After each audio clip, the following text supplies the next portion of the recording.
Leaders, this is not a tucker box we are running. He is not qualified as a law enforcement officer. Now what happens if we decide to appoint a bus driver as a police commissioner, police minister? Are we going to hand this power of appointment to such an individual? I think that's irresponsible. I can tell you right now that if the university students protested tomorrow on the street, they would qualify as a terrorist group under this definition. The students at university would qualify under this definition. We have to be responsible. You may like define him. When I'm something you may mean by terrorism, then let's define it properly. In this definition, I don't see tribal warlords being mentioned here. Our problem is with tribal warlords and organized gangs in a particular part of Papua New Guinea. Why don't we, Minister, I urge you, why don't you add that definition in here? Let's be specific. Amending past 10. Let's target the groups that we know are causing problems. No can put in one broad definition where right now, any of our student groups, they qualify as a terrorist group based on this definition. Now, I'm not going to stand here and support a new law that could endanger university students. And I know we are all desperate for solutions. And it is this very desperation that is going to lead us down the wrong track. If you look at the definition of what we mean by terrorism in the Act, when I look at this definition, or trade unions for that matter, I don't think that's good enough. Who drafted this thing? Were enough groups consulted? Did we consult, for example, the trade unions in drafting this law? Who was consulted? Were the police consulted? Were senior policemen consulted in drafting this? Or did we just get a group of members of parliament, you may sit down and you may draft in this plan? We've got to be responsible in managing a country. Leaders, this is not a tucker box we are running.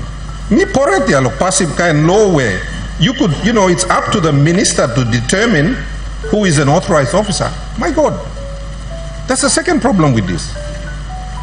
You should take out members of parliament, politically influenced persons, entirely out of this bill. The police commissioner should not be taking instructions from anyone. Very true, fundamental. These are fundamental principles of law in a democratic country. We already know that Commissioner Manning is heavily politically influenced. We know that already. That's not good enough. He needs to be protected from political influence. You don't legislate political influence into a law. If you really seriously want something like this, then make it independent. Larin decision staff law, hand law, commander law, defense force na, police commissioner. Let them make the decision. They're the experts. With great respect to the minister, who I think is a good minister, he is not qualified as a law enforcement officer. Now what happens if we decide to appoint a bus driver as a police commissioner, police minister? Are we going to hand this power of appointment to such an individual? I think that's irresponsible. We can't design a law and build in a flaw. That's irresponsible. Deputy Speaker, I want to support a law that actually will give us results. And let me ask another question. The thing we need to deal with the terrorists that are operating up in some of our parts of the country are special units and special training. The United States have been offering us special training at Quantico for our officers. Are we taking up those offers to have our people trained in some of the best places in the world? Hamaspla, policeman or defense force officers, you misalim go Peninsula America, no kisim this training. Or by me passing law past them na. Behind you me by thinking whether we send our people there or not. What about police numbers? Honorable Governor, we have a point of order.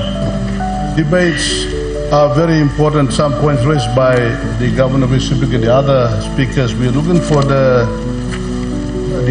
legislature here, and I'm the only one. I'm looking for it. I don't have it on my desk.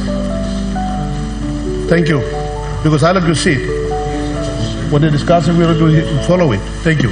Honorable Member for Kandep, I'm sure that this bill has been circulated to all your desk 2 days ago, and if you don't have the copy, you look at it there. Honorable. Yeah, thank you, Deputy Speaker. So, I think one of our primary roles as legislators is to ensure the correctness of laws, number one, and number two is to ensure that we protect some of the rights and freedoms that people currently employ. The simple reason being that, you know, if you get a dictator in the seat of the Prime Minister, he could use this law, and the opposition could qualify as a terrorist group under this definition as well. We qualify as a terrorist group right now. And I say again, Papua New Guineans are watching all of us on camera. They're watching us. So I urge us to be cautious. Yes, we are desperate for solutions.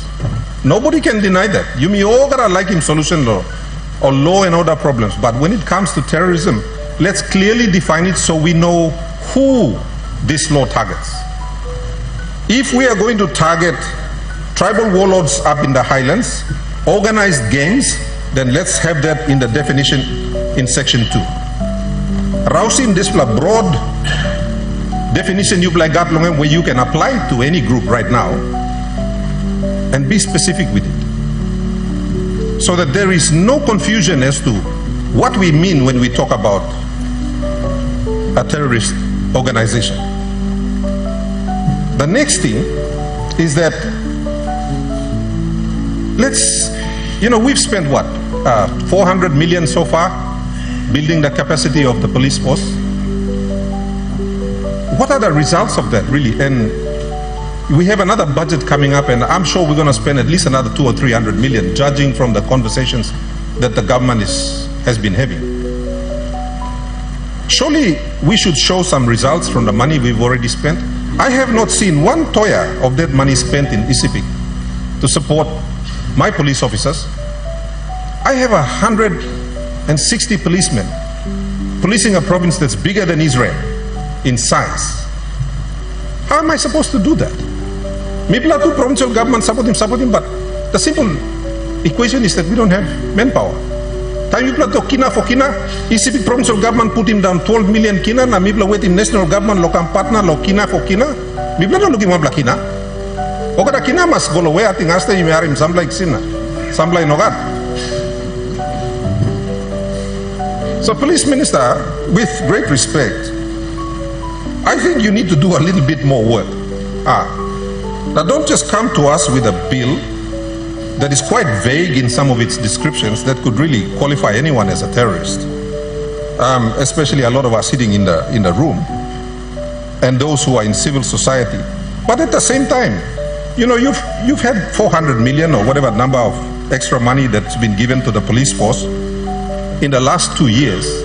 Surely you could have built special units, armed them properly. I see nothing here that authorizes specific tools for the special units of police or defense force who are going to actually go and operate. I think they should be specified in here. What sort of weapons, what sort of tactical gear, what sort of, are we going to give them drones, helicopters? There's got to be a specific thing in here that authorizes them how to operate these machines. You mean Nogatia? We have a point of order. The Honourable Minister for Defence. With due respect to the Governor of Pacific Province, some of the things that he is talking about are operational matters and it should not be discussed in Parliament. Thank you. Honourable Minister, I think it's the right of the member to discuss and debate on that. I'll allow him to debate if there's anything that is... Oh. Yeah. We understand that Wambla Super Minister Nami to thank you long. But Mr. Speaker, we are talking about using lethal force. Honorable Governor, we have a point of order. I don't like the sarcasm. There is no super minister on this side, so can a good governor withdraw that statement, please? Thank you. Honorable Governor, this point of order is in order. I'll ask you to withdraw the statement made. Well, obviously, I'm Pilim Stret, so me amamas lo withdraw him, Mr. Speaker. Mr. Speaker, the point being, this bill authorizes the use of lethal force within our boundaries. And that's not a matter that should be taken lightly, whether by the defense minister or the police minister.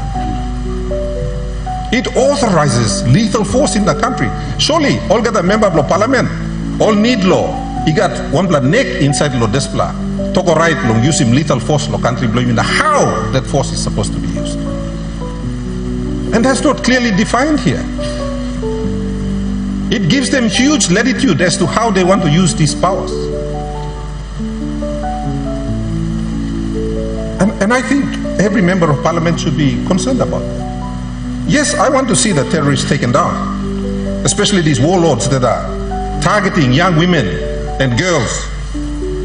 I've spoken on the floor about that, but I want to see you all do a good job of it. Don't bring in a half-baked law that is all over the place. Now suppose you may pass him. My goodness, we don't even know if the police have the ability to operate this law. Law province Blomi. Police arrested 890 people and charged them, Putimo Lokarabus, in the last 6 months. I had a good member for Wabek say, not one single person has been arrested in his province. How is that possible? How is that possible? And you are bringing a law where I think should target people in his province, operators in his province. What gives the police special ability to make the arrest that they can't do now? What in this law gives them that ability? What special tools? Nothing. And you remember passing law to solve, you remember but feel good or saying, yes, we've passed another law.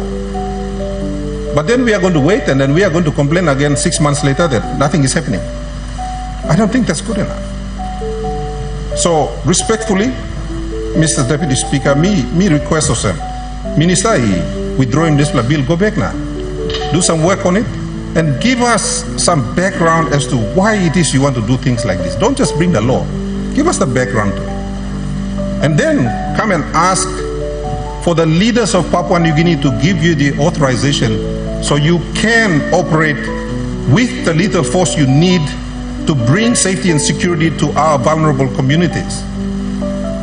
But before that, you need to make some amendments to this bill.